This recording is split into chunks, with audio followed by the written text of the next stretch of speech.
네, 벌써 2014년도 마지막 주일을 맞이했네요. 지난 1년 52주, 금년은 52주네요. 마지막 주일 동안 하나님께서 우리를 이렇게 사랑하시고 눈동자처럼 보살펴 주신 것 생각하면 참 다시 한번 우리 주님 앞에 감사를 드리지 아니할 수가 없습니다. 우리 학생들을 생각하면 1년 동안 한 학년이 이제 물론 내년 또 가을이 돼야 되겠지만 1년 또 한 학년 또 올라가고 이렇게 한 해 한 해 지나는 것이 우리에게 많은 변화를 또 가져다 주는 세월의 신비함을 느끼게 됩니다. 우리들의 이 시간은 말없이 흐르지만 우리 주변을 둘러싼 여러 주변 환경의 변화는 참 많잖아요. 많은 분들이 이곳의 생활을 이제 마감하고 한국으로 떠나신 분들이 계시죠. 지난주까지만 해도 예배를 같이 드렸던 김영주 집사님 가족 식구들이 이제 한국으로 떠나셨고요. 또 방문하셨던 우리 최 권사님의 언니 네 분도 출발을 이미 하셨고, 이렇게 한 주 한 주 지나면서 우리 주변에 가까이 지나시던 분들이 떠나시기도 하시고 또 새로 또 오시기도 하시고 이런 변화들이 있습니다. 어느 한 사건도 가볍게 지날 수 없는 그런 시간의 흐름이죠. 아픔도 있고 슬픔도 있었습니다. 또 기도에 많은 응답이 이루어졌던 1년이기도 했죠. 우리 개인적으로나 가정적으로 2014년도는 이제 다시 돌이킬 수 없는 한 해를 보내지만, 그러나 그 역사의 흔적은 평생토록 지워지지 않을 것입니다. 오늘 읽은 본문은 지금부터 3000년 전에 생존했던 다윗이라는 왕이 남긴 글입니다. 그는 유대의 사울 왕의 뒤를 이어서 왕이 된 제2대째죠. 유대의 왕으로 재임을 했던 사람이고 또 하나님의 사랑을 특히 많이 받았던 그런 훌륭한 왕이었습니다. 40년 동안 통치를 마친 후에 그는 71세가 되었을 때 세상을 떠난 왕이기도 했습니다. 그의 삶을 보면 파란만장한 굴곡으로 점철이 되어 있습니다. 어린 시절을 보면 8형제의 막내 아들이잖아요. 막내둥이로 태어나서 형들의 그늘에 묻혀 있었고, 또 덜에서 양을 치는 목자의 목동 시절을 어린 때 보냈던 사람이었습니다. 이스라엘이 블레셋의 공격을 받고 나라가 풍전등화의 위기에 처했을 때 솔로몬은 그 의협심, 애국심이 발동이 돼서 형들도 감히 나서지 못한 전쟁터에 자기가 나서가지고 골리앗과 맞붙었잖아요. 그 싸움에서 기적적인 하나님의 역사를 통해서 블레셋을 물리쳤던 사람이 바로 어린 다윗이었습니다. 그는 후에 왕이 된 그때도 끊임없는 주변 이 나라들의 공격을 받았고, 가까이는 자기 신하로부터, 심지어 아들로부터도 공격을 받았잖아요. 생명의 위협을 수없이 당하면서도 하나님의 보호의 손길을 순간순간 체험을 하면서 위기를 넘기곤 했습니다. 그런 쫓기는 삶 속에서도 그는 원수를 갚을 수 있는, 자기를 죽이려던 사울을 해칠 수 있는 기회가 몇 번 있었지만, 그럼에도 불구하고 그는 오히려 자신이 피했지요. 해치지 않고 자기 자신이 오히려 피신을 했던 그런 사람이었습니다. 사도행전 13장 22절에 보면 이런 말씀이 기록이 되어 있습니다. 다윗을 하나님이 왕으로 세우시고 정거하여 가라사대 내가 이새 아들 다윗을 만나니 내 마음에 합한 사람이라 내 뜻을 다 이루리라, 이런 말씀이 나오거든요. 여기 지적하는 것은 다윗은 하나님 마음에 합한 사람이었다. 하나님 마음에 딱 맞는 사람이다, 그런 뜻이거든요. 하나님은 그를 매우 사랑하셨습니다. 왜냐하면 하나님 마음에 들었기 때문입니다. 다윗이 어떤 사람이었기 때문에 하나님의 마음에 들었을까? 우리는 그런 사람이 못 될까? 이 점을 우리 같이 생각을 하기를 원합니다. 그가 남긴 시편 31편을 보면 그 표제에 다윗의 시라고 적혀 있거든요. 그가 기록한 이 글들을 보면 자기가 겪었던 많은 환난의 흔적을 보게 됩니다. 그는 끊임없이 자기를 해치려는 자들을 그 위험을 감내하면서 살아야만 했거든요. 4절에 보면 그들이, 원수들이 나를 위하여 비밀이 친 거물에서 나를 빼내 주십시오. 이걸 보면 이 다윗이 가다가 거물에 걸려서 넘어지면 잡으려고 하는 그런 원수들이 끊임없이 거물도 치고 올무도 놓고 했던 것을 볼 수 있는데, 다윗의 기도는 그들의 거물에서 하나님 나를 보호해 주십시오, 이런 기도를 하고 있는 것입니다. 9절에 보면 여호와여 내가 고통 중에 있사오니 내게 은혜를 베푸소서.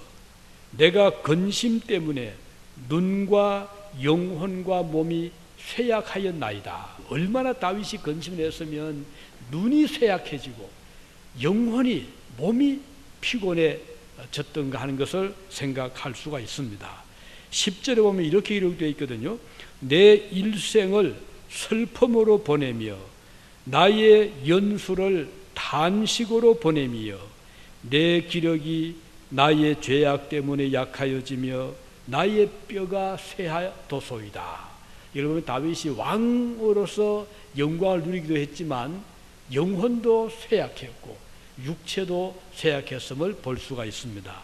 오늘 다윗이 15절에서 내 시대가 주의 손에 있사오니 이런 고백을, 이런 기도를 한 것을 보는데, 이 말씀이 우리에게 주는 메시지가 뭔가? 하나는 다윗의 일생을 내 시대로죠. 내 시대. 이 말은 짧게 보면 내가 사는 이 시간, 2014년도, 좀 더 크게 보면 한 세대, 내 일생 전체를 포함하는 말씀을 볼 수 있거든요.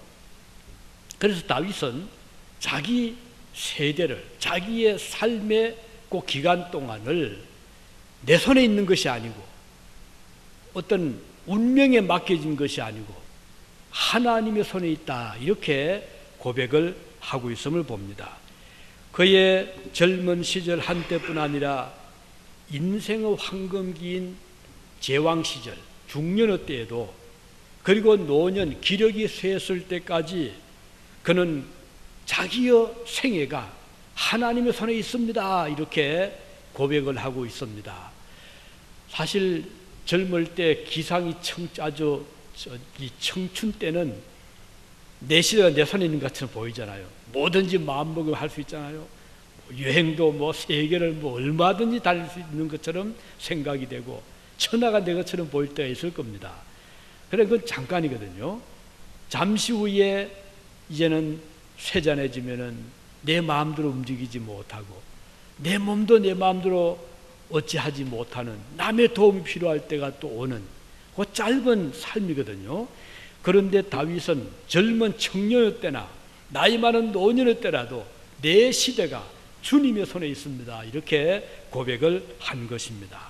그는 양을 치던 목동 시절에는 끊임없이 양을 해치려는 이 일이 때 사자라든가 너구리라든가 곰이라든가 이런 짐승과 항상 이 싸워야만 되었거든요. 그때 총 있나요? 뭐 돌팔매, 뭐 가난한 집의 아들이라 뭐 화살도 없었는지 돌 가지고 싸웠어요. 그 어린 시절을 보냈잖아요. 그리고 나중에 이제 청년이 되었을 때는 블레셋 군인과 싸워야 되고, 왕이 되었을 때는 주변에 많은 주변국가, 뭐 아수르라든가 바벨론이라든가 애굽이라든가 이런 또 강대국들과도 항상 대치를 해야 되는, 우리 한국도 지금 중국, 뭐 소련, 일본 이런 주변의 강대국 속에 적은 나라였던 것처럼 이스라엘도 바로 작은 한 나라에 불과했거든요. 그래서 그 책임자로서, 통치자로서, 왕으로서 얼마나 그 부담이 컸겠습니까? 이런 경험을 하면서 그가 남긴 시편이기 때문에 이 시편은 우리에게 많이 생각을 하게 하고 와닿는 말씀으로 보여지는 것입니다. 11절에 보면 이렇게 기록되어 있죠. 내가 모든 대적들 때문에 욕을 당하고 내 이웃에게는 심히 당하니 내 친구가 놀라고 길에서 보는 자가 나를 피하였나이다. 얼마나 내 몰골이 상했으면 친구가 나를 보고 나를 피할 정도가 되었을까, 이런 생각을 하게 됩니다.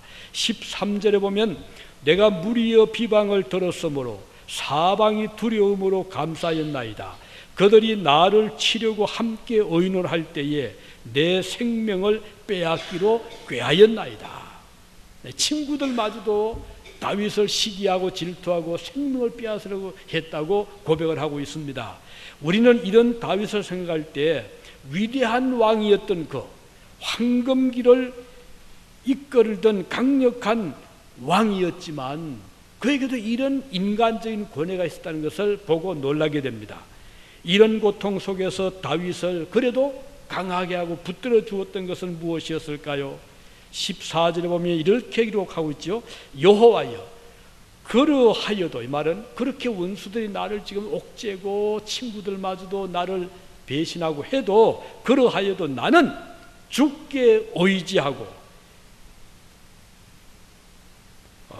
나는 주께 의지하고 하는 요 단어, 그리고 말하기를 주는 내 하나님이시라 하였나이다. 나는 주님께 의지하고 주는 내 하나님이라고 고백을 합니다. 이 굉장한 다윗의 그 신앙의 강력함을 보여주고 있잖아요. 이 고백에서 우리는 다윗을 받쳐주고 힘을 실어주었던 비밀이 무엇인가를 보게 되는 겁니다. 그래서 바로 다윗이 주님을 의지해, 그러함에도 불구하고 영어로 하면 but, 그렇지만 나는 하나님을 의지합니다, 이렇게 고백을 하고 있습니다. 수많은 원수들이 다윗의 주변을 맴돌고 있었고, 그리고 다윗을 넘어뜨리고 그 자리를 차지하려는 그런 자들 중에는 신하도 있었지만 심지어 그의 아들도 있었잖아요. 아들 압살롬마저도 다윗의 그 자리를 차지하려고 했던 것을 볼 수가 있습니다. 우린 여기에서 이 세상을 사는 같은 인간이란, 하나님의 피조물 인간으로서 그리스도인들이라고 해도 이 세상에서는 고통이 없이 살 수는 없구나, 이런 생각을 추론하게 됩니다. 우리 모든 그리스도인들도 사실 우리가 사는 몸담고 있는 환경은 같잖아요. 같은 예를 뭐 대한민국 아니면 미국, 유진 같은 환경에 여기에 홍수가 지면 우리라고 해서 홍수를 뭐 피할 길은 없잖아요. 여기에 갑자기 뭐 지진이 나면 우리도 같이 당할 수밖에 없는, 같은 배를 타고 사는 같은 지구라는 이런 조그만 한 공간에 오늘 수십억의 인구가 같이 살아가고 있는 것을 우리는 부인할 수가 없습니다. 그렇지만 오늘 14절 말씀한 대로 여호와여, 그러하여도 나는 주님께 의지합니다, 이 고백을 보게 됩니다. 이 지상에서 고통이 온다고 해도 나는 주님께 의지하겠다는 굳은 결심을 보여주고 있습니다. 영어로 보면 But I trust in you. 이런저런 고통이 오더라도 I trust in you. 나는 당신을 신뢰합니다. All Lord, I say, you are my God. 당신은 나의 하나님입니다. 이렇게 저는 고백합니다. 이런 기록을 보게 됩니다. 다윗은 환경이 좋을 때에 그때 하나님을 찾은 것이 아니었잖아요. 비록 수많은 원수들이 그를 에워싸고 공격을 했어도 그는 하나님을 의지했다 하는 것을 여기서 볼 수가 있는 것입니다. 주는 내 하나님이시라, 이 고백이야말로 진실된 신앙인의 고백입니다. 사실 우리에게 형통한 일이 생긴다면 안 믿는 사람도 그거 좋아하잖아요. 아, 고맙다, 뭐 땡큐 하잖아요. 하나님 없어도 우리가 형통하고 좋을 때는 누구든지 기뻐할 수 있고 감사할 수가 있습니다. 그러나 성도라고 하면 반대의 여건에서 어떤 태도를 취하냐, 이게 성도의 모습이거든요. 그래서 무화과 나무에 열매가 없어도, 외양간에 소가 없어도, 그리고 포도원에 열매가 없어도 나는 하나님께 감사하겠다, 이것이 성도의 자세라, 이 말입니다. 본문 15절에 보면 다윗이 내 시대가 주의 손에 있습니다, 이 말은 내가 좋든 싫든 잘 나가든 어렵든 내 시대는, 내 삶은 하나님의 손에 있습니다. 이런 고백을 보게 됩니다. 그 다음 다른 한 가지는요, 이 고백은요, 하나님의 주권적인 통치권을 최대한으로 인정하고 억셉트, 받아들인다, 이 뜻입니다. 그러니까 다윗은 설령 자기가 왕이라 하더라도 자기 말 한마디면 온 신하들이 그 앞에 다 따른다 하더라도 이 삶을 주관하고 나라의 운명을 결정하는 것은 자기 자신이 아니라 하늘에 계신 하나님이 그 권한을 가지고 있다는 것을 그는 알고 있었던 것입니다. 자, 여기에서 다윗의 위대한 하나님의 주권에 대한 신앙을 볼 수 있거든요. 권력을 잡고 있다고 해서 그 권력이 나에게 속했다고 생각하면 이건 이제 보통 문제가 아닙니다. 이 독재자들이 그렇거든요. 자기가 좌지우지한다고 생각하기 때문에 뭐 사정없이 인권을 말살하잖아요. 하지만 하나님의 백성들은 설령 내가 왕이라 하더라도, 내 말 한마디면 나라가 움직인다 하더라도 결코 주권을 내가 가지고 있다고 생각하지 않는 자들이 그리스도인들입니다. 이제 다윗은 그의 이 내 시대가 주의 손에 있다는 이 표현에서 하나님의 손을 얼마나 든든하게 신뢰하고 있는지를 잘 보여줍니다. 자, 손, 주의 손에 있다 했잖아요. 왜냐하면 하나님의 손은 능력의 손이기 때문입니다. 손이란 것은 뭔가요? 부모가 아이를 딱 잡아주면 아이가 가장 안전하잖아요. 뭐 길이 미끄러워도 그 부모가 잡은 손만 놓치지 않으면 아이는 안전히 갈 수가 있잖아요. 이 손은 보호를 의미합니다. 손은 자비와 긍휼을 베푸시는, 내 의미는 자비를 의미합니다. 다윗의 삶이 하나님의 손에 있다고 고백하는 것은 다윗의 생사화복이 하나님의 주권적인 통치 아래 있다는 것을 의미하는 것입니다. 왜냐하면 하나님의 손 능력이기 때문입니다. 비록 다윗의 주변에 악인들이 그들의 손을 펼치고 있지만 하나님의 손은 더 강하다는 것을 그는 알고 있었던 것입니다. 시편 136편 12절에 보면 이런 말씀을 합니다. 강한 손과 펴신 팔로 인도하여 내신 이에게 감사하라. 다윗이 이 고백을 할 때 강한 손과 펴신 팔, 무슨 뜻인가요? 펴신 팔이라는 것은 손을 내미는 거잖아요. 손을 잡아주는 것. 그 인자하심이 영원함이로다. 예레미야 선지자는 이렇게 말했습니다. 예레미야서 32장 21절에 주께서 표적과 기사와 강한 손과 펴신 팔과 큰 두려움으로 주의 백성 이스라엘을 애굽 땅에서 인도하여 내시고, 애굽에서 인도내신 하나님의 손을, 하나님의 능력을 강한 손과 펴신 팔이라고 표현하고 있습니다. 애굽은 어떤 나라인가요? 바로 당시에 세계적인 대제국이잖아요. 요즘은 미국 정도가 아니죠. 그 당시에 애굽은 굉장한 나라였습니다. 애굽의 그 스핑크스 피라미드 보십시오. 그 당시에 영화를 우리가 생각할 수 있잖아요. 그런 애굽에서 한 민족이, 그것도 노예로 일하던 민족이 나온다는 것은 이건 상상할 수 없는 일입니다. 바로가 노하면 어떻게 나오겠어요? 그렇지만 하나님은 강한 손과 펴신 팔, 어떻게 10가지 재앙을 통해서 하나님의 위대하심을 똑똑히 보여주었잖아요. 홍해를 갈라주시고, 그리고 애굽에서 나온 다음에 광야 40년 동안 그들이 어떻게 지났습니까? 먹을 거 하나님 해결해 주었잖아요. 입을 거 하나님 해결해 주셨잖아요. 신을 거 해결해 주셨잖아요. 그리고 그 60만 대군의 밤에, 그 추운 밤을 하나님이 다 불기둥으로 덮어줘. 이건 히터입니다. 최대 히터를 하나님 딱 틀어주었잖아요. 그 더운 낮에 태양의 그 열살을 어떻게 막아주었습니까? 요즘 서늘한 에어컨 그 정도 아니죠. 구름으로 딱 덮어주었잖아요. 이것이 하나님의 강한 손과 펴신 팔이라는 거예요. 이 강한 손과 펴신 팔로 하나님이 그 백성을 애굽에서 이끌어내신 것을 기억해라, 이 말씀입니다. 사람의 도움의 손길을 한계가 있잖아요. 아무리 내가 돕고 싶어도 내 힘이 이게 다다. 더 이상 어떻게 할 길이 없다. 어떻게 하겠어요? 그의 펴신 팔, 하나님의 펴신 팔은 지구를 충분히 감싸지만 우리 손은 너무 짧아요. 그래서 내가 아무리 사랑하는 자녀라 하더라도 돕고 싶어도 힘이 없을 수 있잖아요. 하나님의 손은 짧아서 구원하지 못하시는 손이 아니라고 했습니다. 요한복음 10장 29절에 보면 저희를 주신 내 아버지, 저희는 하나님 백성을 예수님이 줬잖아요. 저희를 주신 내 아버지는 만유보다 크심에 아무도 아버지 손에서 빼앗을 수 없느니라. 누구를요? 하나님의 백성을. 우리 하나님 아버지께서 예수님에게 그의 백성을 주셨습니다. 어떻게 해요? 십자가를 통해서, 주님의 죽으심을 통해서 우리는 예수님의 백성이 된 것입니다. 사탄이 이걸 이제 싫어하잖아요. 그래서 빼앗으려고 합니다. 유다를 흔들어 보기도 하고 베드로를 흔들어 보기도 하고. 그런데 요한은 기록하기를 저희를 주신 내 아버지는 만유보다 크심에 아무도 아버지 손에서 빼앗을 자가 없다. 이렇게 말씀하고 있습니다. 아무도 주님의 손에서 탈취할 자가 없습니다. 하나님은 만유보다 강하신 손을 소유하고 계시기 때문입니다. 하나님은 그 손길로 천지 만물을 창조하셨습니다.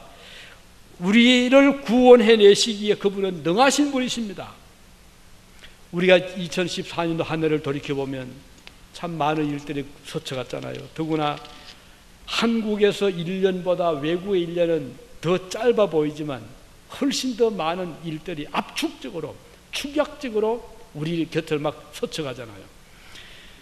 그래서 우리는 지난 1년을 돌이켜보면서 하나님께 참 감사합니다. 어떻게 살아왔을까 생각하면 어떤 때는 자신이 놀랄 정도로 그런 일들이 우리 곁을 많이 스쳐가는데 우리 하나님께 감사하지 않을 수가 없는 것입니다. 어제 그저께도 말레이시아 항공 하나가 추락을 했다잖아요. 그래서 200수십 명이 순식간에 사라진 거예요. 얼마나 끔찍한 이 세상이잖아요. 지난 1년 동안 비행기 사고로 목숨 잃은 자들이 1000명이 넘었답니다. 참 이렇게 험난한 세상, 가장 문명에 이기면서도 가장 위험한 이런 세상 우리가 지금 살고 있습니다. 그런데 우리는 든든한 손이 있습니다. 하나님의 손을 우리가 붙잡고 있잖아요. 하나님 우리를 붙잡아 주고 계시잖아요. 우리가 붙잡는 것처럼 보이지만 실제 우리를 붙잡는 것은 내 손이 아닙니다. 내 힘이 아닙니다. 하나님의 손이 우리를 붙잡고 계신다는 것입니다. 시편 123편 2절에 보면 이런 말씀 나옵니다. 종의 눈이 그 상전의 손을, 여종의 눈이 그 주모의 손을 바람같이 우리 눈이 여호와 우리 하나님을 바라며 우리를 긍휼히 여기시기를 기다리나이다. 종이 왜 주인의 손을 봅니까? 주인의 손에 혹시라도 선물이 있나? 그 여종이 주모의 손을 왜 봅니까? 혹시 맛있는 음식이라도 좀 주려나? 그 마음을 이해하시죠? 우리 하나님 백성들은 그런 마음으로 주님을 바라본다 이 뜻입니다. 그 하나님께서 그런 눈길을 외면하지 않으시죠. 그 하나님의 손이 얼마나 위로가 되면 이런 표현을 했을까요? 다윗은 철저하게 하나님의 통치권을 믿은 사람이었습니다. 비록 자신이 왕으로서 유대를 다스리고 있었지만 다윗의 위에 계신 하나님의 더 크신 능력의 손을 그는 바라보고 있었던 것입니다. 사람들은 스스로 운명을 개척한다고 착각할 때가 많습니다. 그러나 우리는 하나님의 허락이 없이는 사실 내 손 하나 움직일 수 없다는 거 아마 기억을 하셔야 될 겁니다. 그렇잖아요? 우리 생각에는 내 마음대로 움직일 것 같지만 내 몸이니까. 그러나 병만 들면, 신경만 한쪽이 마비되면, 브레인만 조금 이상해지면 그때부터 올 스톱입니다. 그렇잖아요? 우리 그걸 인정하지 않을 수 없잖아요. 마태복음 10장 29절에 보면 참새 2마리가 한 아사리온에 팔리지 않느냐. 그러나 너희 아버지께서 허락하지 아니하시면 그 하나도 땅에 떨어지지 아니하리라. 참새 한 마리 그까짓 사냥총 가지고 쏘서 땅에 떨어지기 예사잖아요. 그런에도 불구하고 하나님은 그렇지 않다. 참새가 한 마리 땅에 떨어지는 것도 하늘에 계신 너희 아버지 허락해서야만 떨어진다. 하물며 너희일까 보냐.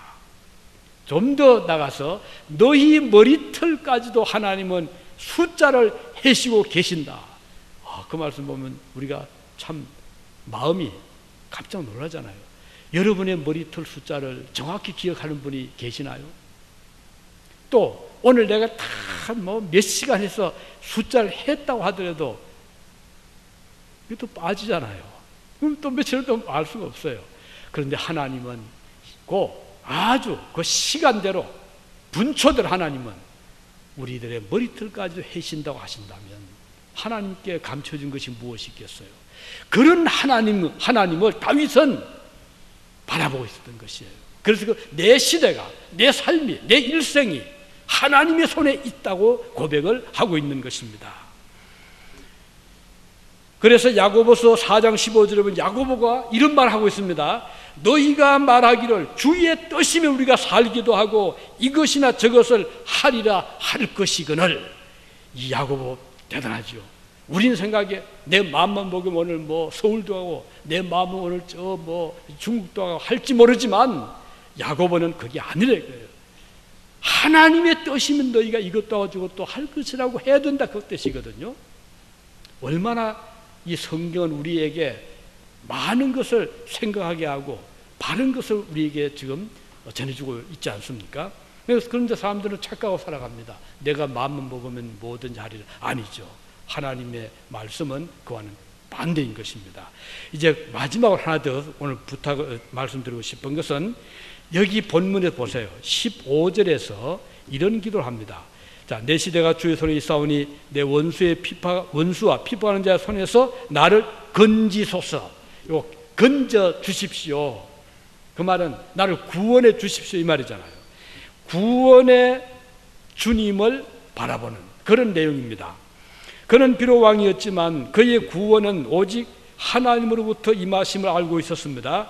유대 주변 국가들이 그렇게 강대국들이었고 애굽과 수리아와 바벨론과 이 사방에서 감싸고 있었는데 그때 다윗은 하나님의 구원을 기도하면서 이런 주변의 국가들로부터 우리를 건져 구원해 주십시오.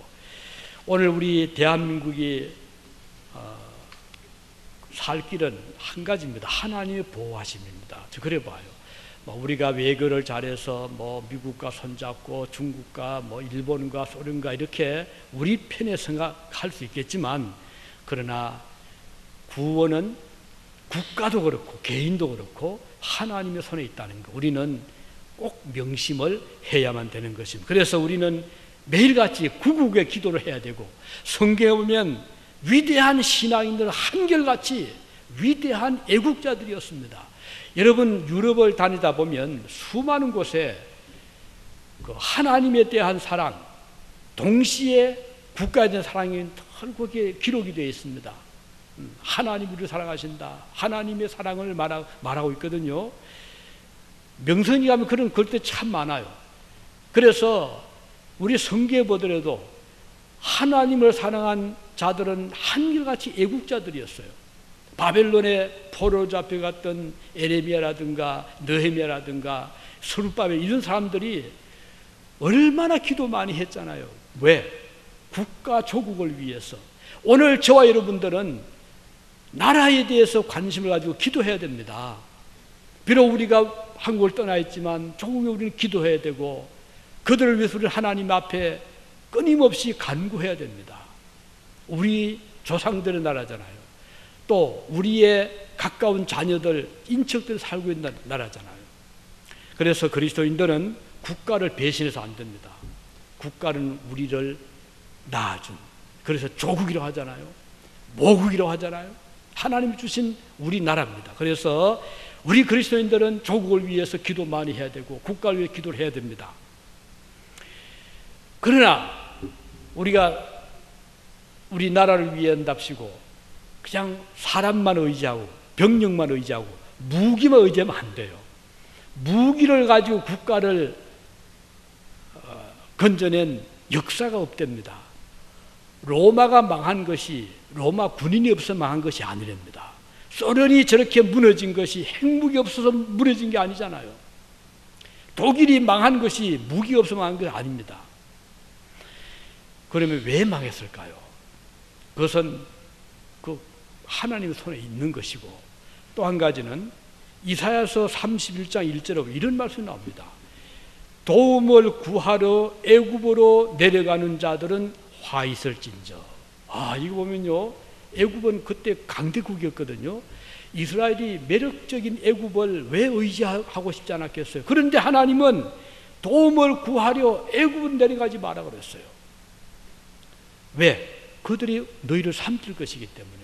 그래서 우리가 도움을 구하기 위해서 세상을 의지하는 것, 특히 우리 성도들은, 또는 돈을 의지하는 것, 권력을 의지하는 것, 사람을 의지하는 것은 하나님 기뻐하지 않습니다.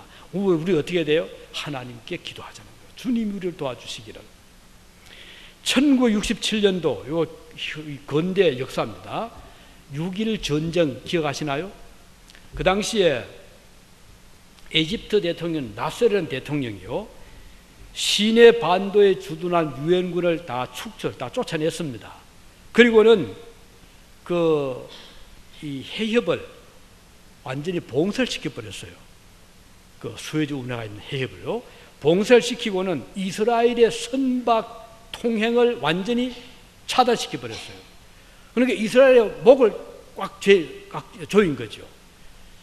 그 당시에 애굽과 요르단과 이 아랍 연맹은 굉장히 강했어요. 땅의 넓이를 보면 이스라엘보다 한 40배 이상 넓었고요. 또 무기가 엄청나게 더 강세였고요. 전쟁이 터졌다 하면 이스라엘은 하루아침에 꼼짝을 못하는 그런 상황이었거든요. 이걸 알고 나세르가 이제 전쟁 일으킨 거죠.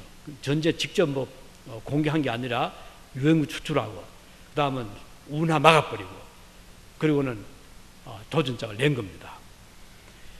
자, 어떻게 하겠어요? 그때 이스라엘 국방장관이 모세 다얀이었어요. 이렇게 한쪽 이렇게 눈을 가린 거 아마 사진 보셨을 거예요.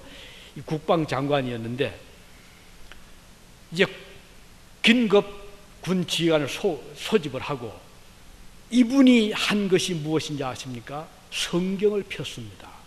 시편 31편 15절을 딱 편 다음에 읽었습니다. 오늘 본문입니다. 그가 지휘관 앞에서 읽었습니다. 내 시대가 주의 손에 있사오니 내 원수와 피파하는 자의 손에서 나를 건지소서. 이 귀절을 읽고 비장한 각오로 전쟁에 이제 출격을 하게 됩니다. 첫날 공격 개시 3시간 동안 이스라엘 비행기들이 기습 공격을 했는데 11개 비행기지 활주로를 우선적으로 폭발을 시켰습니다. 그리고 항공기와 시설물들을 차례로 폭발을 시켰어요. 각 목표에 대하여 이스라엘 16대의 항공기를 배정을 해서 지속적인 폭격을 퍼부었는데, 이때 이제 이스라엘을 대항한 아랍 연맹의 미사일이 있었습니다. SAM-2였어요. 그 당시에 최신의 미사일이었거든요. 그렇지만 이스라엘군이 그 미사일 기지를 먼저 폭격을 해버렸어요. 그래서 전혀 손을 쓰지 못하게 만들었고요. 이런 전쟁 6일 만에 끝이 났는데 일방적인 이스라엘 승리였어요. 그때 시내 반도를 다 차지했습니다. 저 골란 고원지들을 다 차지해버렸어요. 그래서 이스라엘 본토의 6배에 달하는 땅을 6일 만에 이스라엘 다 점령해버렸어요. 그래서 완전히 손들어버렸죠. 이건 실제 역사입니다. 국방장관은 자기들의 군대를 믿지 않았어요. 그 군대를 호소한 것이 아니라 하나님께 먼저 기도하고 이 성경 말씀을 읽은 다음에 그들이 출격을 한 것이 역사적인 사건이었거든요. 오늘도 우리 하나님 살아계십니다. 저와 여러분들이 내 힘으로 뭘 하겠다고 나서면 백전백패입니다. 우리 학생들 내 지혜 가지고 공부를 하지 마시고 어려울 때마다 기도하기 바랍니다. 새벽마다 기도하고 어려운 문제 시험 앞도 기도하시기 바랍니다. 우리 사업하는 교우 여러분, 어려운 일이 있을 때마다 주님 앞에 무릎 꿇고 기도하시기 바랍니다. 여기 이민사와 하는 여러분들 가정 어려움이 있을 때마다 하나님 앞에 기도하시기 바랍니다. 주님은 우리의 눈을 만드신, 우리의 귀를 만드신 분이 왜 듣지 못하시겠느냐? 우리의 귀를 만드신 분이 귀머거리 아니라 이거예요. 우리의 눈을 만드신 분이 보지 못하시는 분이 아니라 이거예요. 그 하나님 앞에 우리가 기도하고 하나님께 간구하면 주님 우리의 기도를 크게 들으시거든요. 우리는 모기 소리만한 같은 소리를 해도 하나님 그 확대시킬 수 있거든요. 확성기 아시죠? 마이크 같이. 내가 적게 소리해도 그 소리가 엄청나게 크게 들리는 것처럼 우리 하나님은 저와 여러분들이 때로는 소리 없이 눈물 흘리고 기도해도 그 소리와 그 눈물은 하나님 앞에는 홍수처럼 보일 수 있다는 거예요. 이런 하나님 앞에 왜 기도하지 않습니까? 이 하나님 왜 우리가 하나님께 의지하지 않습니까? 이건 정말 우리 자신들에 있어서 너무 어리석은 일이죠. 그래서 성경은 구하라 그랬죠? 주실 것이요, 찾으라 찾을 것이요, 문을 두드리라 열릴 것이니라. 이 약속을 우리가 두고 있는데 우리가 이 약속을 잘 지켜나가면 하나님께서 은혜를 베풀어 주실 것입니다. 너무 인간적으로 이리 재고 저리 재고 그렇게 하지 마시고, 그리고 걱정하고 그렇게 염려하지 마시고 모든 걱정 근심을 하나님께 맡겨라 주님 말씀하셨잖아요. 그리고 내 시대는 주님의 손에 있습니다. 저는 이 말씀은 참 제가 좋아하는 귀절 중 하나인데 그는 마음이 든든해요. 젊은 때도 주님께 의지했고 열심히 일하는 청장이도 주님을 의지해왔고 앞으로 나의 남은 여생도 주님의 손에 의지하리라. 이 말씀 생각하면 얼마나 마음이 든든한지 몰라요. 오늘 여러분 이 말씀 여러분의 새해를 맞이하는 좋은 메시지가 되시길 바랍니다. 기도하시겠습니다. 자비로우신